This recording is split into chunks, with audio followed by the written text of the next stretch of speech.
As part of the Amazing Leap Design Thinking Challenge, hashtag Team Purple set out on an empathy-fueled mission to make our D39 Welcome Center just a little more awesome than it already is through the lens of design thinking. Yes, we set out to identify problems and find novel solutions to what may be complex problems, but we had each other. The real lessons learned are from what we taught each other. Just like school is adaptive, fluid, and agile, our team communicated and collaborated with an attentive, open heart, allowing each of our individual talents to create something greater than our individual capabilities. When you approach a task with a growth mindset and a can-do attitude, anything is possible. Getting to know the LEDs more, finding out what they're made of and why, and how that will actually help their children, and their lives and their attitudes depend on it. So it's career path choices, creative choices, what inspires the LED to be the way they are, and how that's going to be shared with their child. So making sure that parents have a clear understanding of what's happening Absolutely. in the classroom, and so the LEDs need to find more ways to communicate the information to the families. Yes. Missed opportunities, feedback that I've had from parents. The planning, maybe an event there's an inspiration, let's say, with the kids, letting the parents know what's behind the inspiration, what's behind the change. Really quickly, that can be done in small ways. They don't have to be grand. They're not always completely clear, and if there isn't any type of clarity that's coming from the parent, then there's follow-up. And most of the time, if the parents are finding that they have enough information up front, they seem satisfied with that. That it's the formality of the type of information they're getting, whether that's an email or they have a belief that it has to come out a certain way, a very formal Connect Ed or a very formal letter. So they're looking for those things. We need to make sure the parents know there are different ways we communicate and to look for those things as well. If your particular LED communicates just by stopping you in the morning to chat, that's the way that they're communicating with that family. That doesn't mean it applies to everyone. It's what works for that family. And so I think just for continuity, there's not necessarily ways we can apply that to everyone. And parents just need to know that. And they're satisfied with knowing that. And there's clarity there. If there isn't, then they think they should be getting a letter or a Connect Ed, and they feel like they're missing out, and they're not.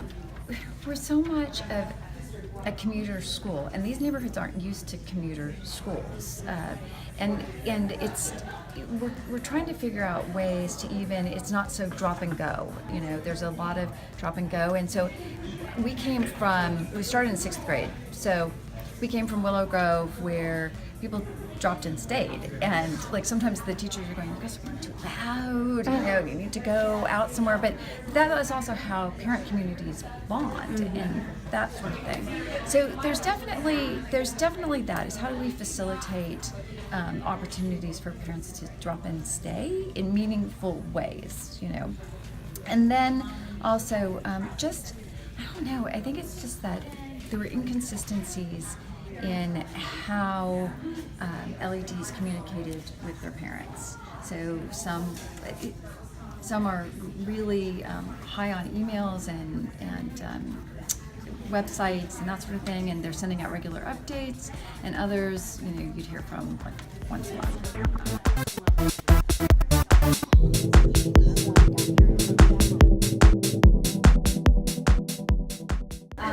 There you will complete an empathy map to synthesize your empathy findings. Bring your completed empathy map back to the Welcome Center to receive your next clue.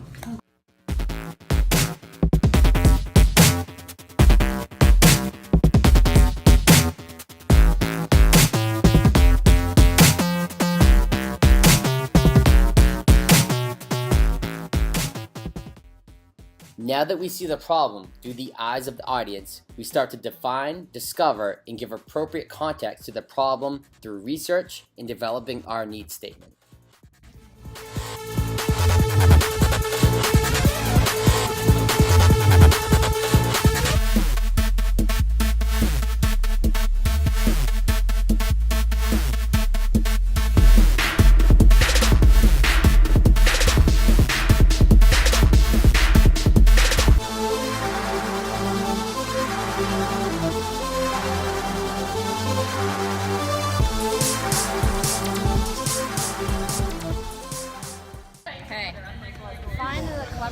with the wall talker to receive your next pit stop challenge. It says, ideate. Use sticky notes to think of as many solutions to your needs statement as possible. Okay. Go for volume, meaning wild and crazy. Okay. Understand what learning looks Build on others' ideas by using yes and. Try to make ideas visible by drawing a sketch. When you have more than 46 ideas, you'll receive your next clue. So we need to get crazy. As we start to ideate, it's important to dream big. Have an open heart, an open mind, and think that you can make any possibility come to life.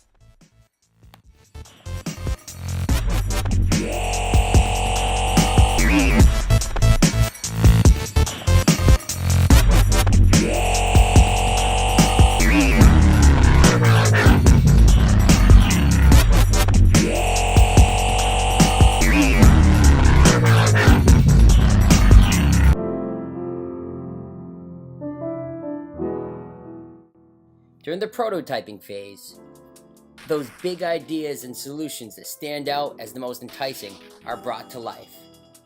And we can see each of our creative confidence on display. Here's a quick glimpse of our prototype, a website designed to be the glue that brings together all the proof of learning that we can communicate to our parents, stakeholders, and our entire community. Here we go. We are on our clue number 5 of the Amazing Leap Challenge. Ladies, what are we going to do? We are returning to the Welcome Center with an inquiring mindset to seek feedback on our prototype. Beautiful. We are sharing our prototype with users in the Welcome Center. Watch, listen, and learn. How are they using it? What are the trouble spots? What caused delight? Ask questions. What do you like about it? What do you wish it had, could do, etc.? Now that we've got a prototype in hand, it's time to head back and check in with the Welcome Center and see if they believe that this prototype will help serve their purpose. So through our interviews in the Welcome Center, speaking with Tara and Deborah Cooper, they mentioned that Sonia had said that everybody needs a life jacket. So we have created our life jackets, and my life jacket for my students to show their proof of learning in the classroom is through showcases and their physical proof.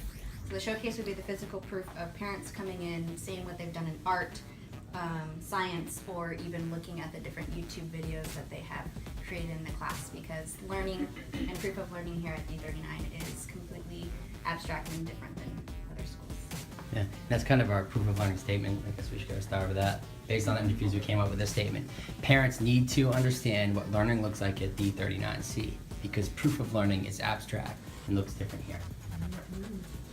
And when we were listening to you, Tara, you talked a lot about the communication and how that needs to happen. And so we looked at different ways that the life jackets could assist with the communication. So another way to show proof of what students are doing is through digital means, Google Docs, student blogs, portfolios. Yeah, don't give yourself a picture. Websites. And we'll talk about that in a moment. And then another way to show proof to the parents of what students are working on is having the parents come into the classroom. So we thought of like having a parent night. You can have parents come in and volunteer or observe what the teacher's doing, how their student is doing, and then even having parents coming in and teaching lessons and assisting with things like that. So that's another way they can come in and actually see what's going on. Yeah. Yeah. And my life vested in as fancy as theirs. Actually, I didn't have one at first. It goes to prove, like, your point. People just want a life vest. They want to know. I mean, it's all about transparency. So our whole point is like getting ahead of the game. You know, if we provide multiple forms of communication to show what learning looks like through, you know, videos and storytelling and blogs and Google Docs and showcases, then, you know, we might not have as many, I wouldn't call them complaints, or maybe concerns or questions when we're the ones who are proactively ahead of that game. So we want to be ahead of the curve is our goal. And so we created a website, and this website is designed to kind of be the glue to bring everything together here. So it's the one-stop shop hub. One of the cool features of the website, you talked about parents want to know, like, who are these people and what do they do? Like, why are they working with my kid, and why do they want to be a teacher? So one of the things I'm very passionate about is I have I have a website, a personal website, and I kind of, this started, let me back up, because I was running into these issues. Parents like, what does learning look like in your classroom? It's very different. So through my website, I provided, a written blog that accompanied with video and research and why am I doing this, so they really knew like why we're doing it. So that might be a good part for our website too, is include some of the research behind why we're doing this. And I know a lot of this is probably on the D39 website. Yeah. So then we're trying to get to like, hey, well, Ranked. we would link it, but this would be, but the difference here is this is student driven. Like this is something that students build and create in our room. Like that's part of our assessment, is getting the proof. Like the students would learn how to build this website, and they would be in charge with a facilitator helping them out, obviously. But A simple feedback of that would be that, most parents want to know why innovation, and anything that you guys can provide to amplify their abilities is why a lot of that's technology based. So that's great. That's awesome.